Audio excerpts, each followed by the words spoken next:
कुमार झा। अब नहीं, अब तो शाह साहब सुनने के बाद तो कम से कम वापस लो, कोशिश करो। श्री संजय कुमार झा। माननीय सभापति महोदय, आपका बहुत बहुत धन्यवाद जितने महत्वपूर्ण वक्फ संशोधन विधेयक पर मुझे बोलने का अवसर दिया है। मान्यवर, जब यह संशोधन बिल आया था तो जरूर एक संशय की स्थिति हुई। हमारे मुख्यमंत्री नीतीश कुमार जी हैं, उनके पास भी जो मुस्लिम समाज के लोग हैं, उनके धार्मिक संस्थाओं के लोग हैं, वो लोग मिलने के लिए आए।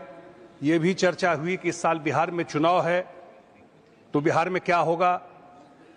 और जब उनसे मीटिंग के लिए आए तो मैं भी उस मीटिंग में था और उन्होंने अपने कंसर्न बताए कि क्या कंसर्न है उनके। और उस कंसर्न में पार्टी के स्तर पर भी और सरकार में भी आकर के मुख्यमंत्री से मिलकर के उन लोगों ने अपना कंसर्न बताया। और उनका मेन कंसर्न जो था वो यही था कि उनकी जो धार्मिक संस्थाएं हैं, चाहे मस्जिद हैं, चाहे ईदगाह है, चाहे कब्रिस्तान है, उस सब पर क्या असर पड़ेगा, क्या रिट्रोस्पेक्टिव इम्पैक्ट उस पर पड़ेगा, क्या वो खतरे में आ जाएगा।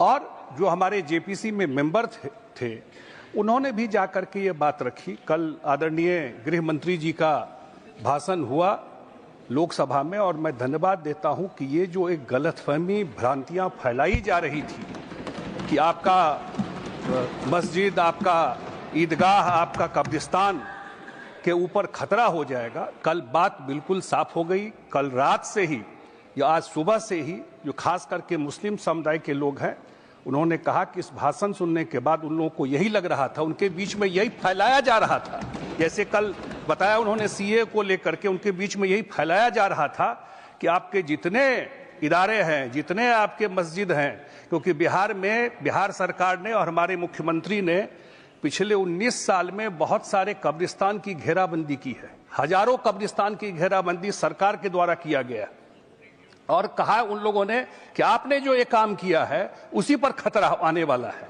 लेकिन कल बिल्कुल साफ हो गया कि जो कंफ्यूजन फैलाने की कोशिश की गई थी वो बात वहां पर बिल्कुल नहीं है। और जो रिट्रोस्पेक्ट जो बिल लागू हो जाएगा उसके बाद जो परिस्थिति बनेगी या जो भी उस पर लागू होगा, पुराना जो भी स्थिति है वो बरकरार रहेगा। एक बात और, बिहार अकेला स्टेट है जो जातीय गणना किया।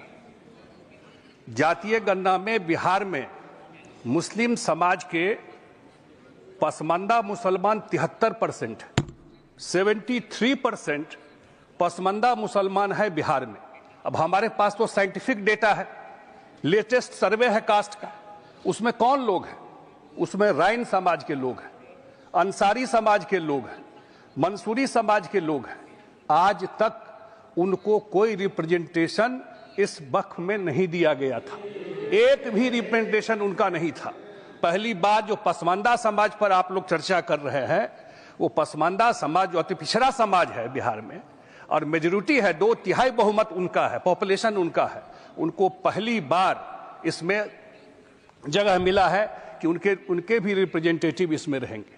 उसी तरह से जो महिलाओं को लेकर के आया है कि महिलाओं का भी स्थान इसमें रहेगा। तो मुझे लगता है कि बहुत ही प्रोग्रेसिव, और खास करके मैं तो जिस एरिया से आता हूं, मुझे आज ही किसी ने फोन किया कि इतना सारा case as a political representative हम लोगों के पास आता है, क्योंकि वक्फ से रिलेटेड जो डिस्प्यूट होता है आपस में, और खास करके जिस एरिया से मैं आता हूं वहां पर मैक्सिमम डिस्प्यूट होता है जो आपस में प्रॉपर्टी आया उसको लोग बेच खाते हैं, दुकान का 90% किराया खा जाते हैं, और जो एक्चुअल पर्पस है उसका चैरिटी का वो जमीन तक नहीं पहुंचता है। मुझे लगता है कि निश्चित रूप से कि इसके बिल के आने से, इसमें जो सुधार हुआ है, इस बिल के आने से निश्चित रूप से जो जिस पर्पस के लिए लोग चैरिटी, दान, वक्फ करते हैं वो सही लोगों को, और खास करके पसमानदा पे आज लोग सब बात कर रहे हैं। इतनी खुशी है पसमानदा समाज में, आज जितना फोन हम लोगों को आ रहा है, उन लोगों को लग रहा है कि अब एक्चुअल में प्रधानमंत्री जी जो बोलते हैं उनको इस वक्फ के थ्रू उनका जो समाज है, हम नहीं देखते हैं अभी तक, हम लोग तो देखते हैं बिहार में, अभी तक बिहार में कोई भी ऐसा हॉस्पिटल, ऐसा कोई स्कूल, ऐसा कोई चैरिटी का काम वक्फ के पैसे से किया गया हो।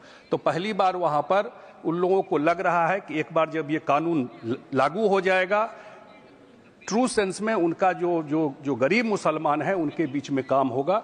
और ये एक मैसेज, एक नैरेटिव, एक मैसेज गया है। जो भ्रांतियां थी वो भी खत्म हुआ है। मैं एक बात जरूर, क्योंकि मैं अपने पार्टी के तरफ से एक बात कहना चाहता हूं कि जो हम लोग की सरकार बनी, वहां पर कांग्रेस के लोग भी बैठे हुए हैं। बिहार का सबसे बड़ा दंगा भागलपुर दंगा हुआ था, सबसे बड़ा दंगा हुआ था।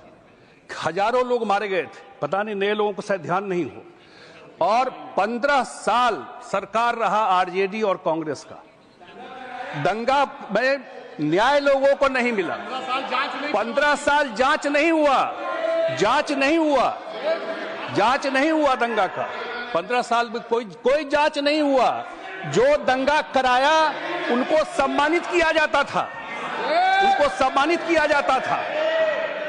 और जब हमारी सरकार आई 2006 में कमीशन बैठा करके जो दंगा करने वाले लोग थे उनको पनिशमेंट दिया किया गया, और उनको मुस्लिम समाज के लोगों को उनको माननीय सदस्य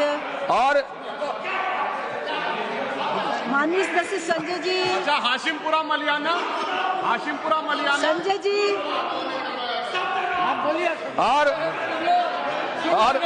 मनोज झा जी और उनको सजा दिलवाई, हमारे सरकार में सजा दिलवाई। और सजा ही नहीं दिलवाई, जैसे 84 राइट में यहां सिख समुदाय को कंपनसेशन मिला, मंथली उनको पैसा मिलता है। इस सरकार, जो एनडीए की सरकार, नहीं दिया था, मोदी जी ने दिया है।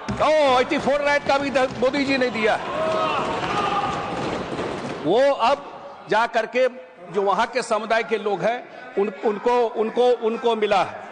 कल सही में गृह मंत्री जी ने जो एक वीडियो का कोट किया था, जो हमारे पूर्व के मुख्यमंत्री बिहार के रहे, उन्हीं का लोकसभा में बयान है,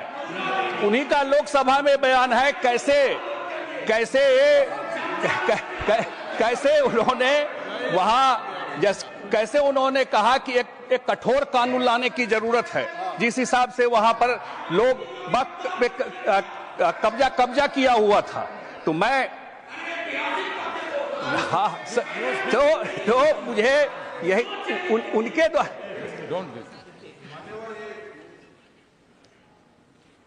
मैंने कल जो कहा, थोड़ा संजय झा जी के बोलने में गलती हुआ है, ऑब्जेक्शन रहे। संजय झा जी, वो रिकॉर्ड पर लोकसभा में दिया गया श्री लालू प्रसाद यादव का बयान है, जो लोकसभा के दस्तावेज में उत्पन्न है।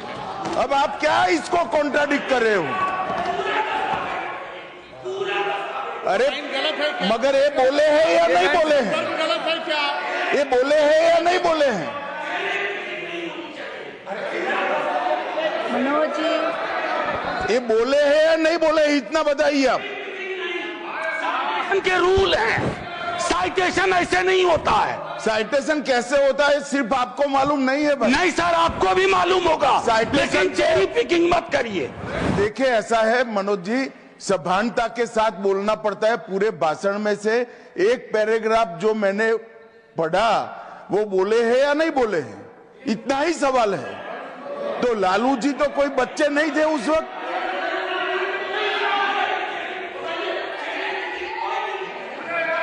माननीय सदस्य संजय जी, सॉरी, 1 मिनट।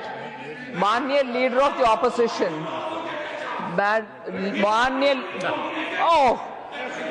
मनोज जी बैठिए, बैठिए। Honorable member Manoj Jha ji has a fantastic vocal cords. I can't compete with him on that. With due respects, Chair, I would like to say, Honorable Leader of the Opposition in the morning clearly said, all of us will have to have the patience to hear one another. And from the morning, most of us were talking to each other.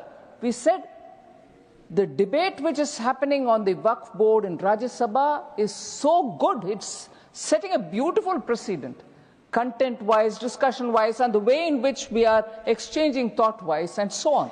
And I recall that statement which the leader of the opposition said, let's hear people, and after that we'll protest. All that I request Honorable Manoj Jha is to please listen to Sanjay Jha, na? And after that you come up with every objection.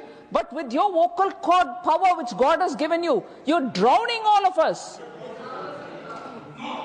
माननीय सदस्य संजय मनोज जी बैठिए, बैठिए, आप बैठिए। संजय जी बोलिए। नहीं बस आप बैठिए। संजय जी आप। सभापति महोदय, उपसभापति महोदय, सदस्य संजय जी, ट्रिब्यूनल द्वारा दिए गए फैसले पर उच्च न्यायालय में 90 दिनों के भीतर अपील दायर करने का प्रोविजन है। आज भी 14 लॉ ट्रिब्यूनल है। आज भी माननीय उपसभापति महोदय, देश में करीब 14 लॉ ट्रिब्यूनल है। आप दिखा दीजिए कि कोई भी ट्रिब्यूनल जिसके डिसीजन को हाई कोर्ट या सुप्रीम कोर्ट में अपील नहीं किया जा सकता है। ये मुझे समझ में नहीं आता है विपक्ष के लोग लोकतांत्रिक प्रोविजन जो था उसको बचाने के लिए क्यों परेशान है। मैं खास करके अपने पार्टी जनता दल यूनाइटेड और हम लोग के नेता नीतीश कुमार जी, 19 साल का उनका ट्रैक रिकॉर्ड है बिहार में। मैं इस अगस्त हाउस में बताना चाहता हूं, 19 साल में एक दिन कर्फ्यू बिहार में नहीं लगा। ये ट्रैक रिकॉर्ड है बिहार का। Not even one day Bihar में कर्फ्यू नहीं लगा है। ये ट्रैक रिकॉर्ड है वहां पर काम करने का। तो मैं अपने पार्टी के तरफ से और अपने नेता के तरफ से इस बिल के समर्थन में हम लोग है यहाँ पर। बहुत बहुत धन्यवाद।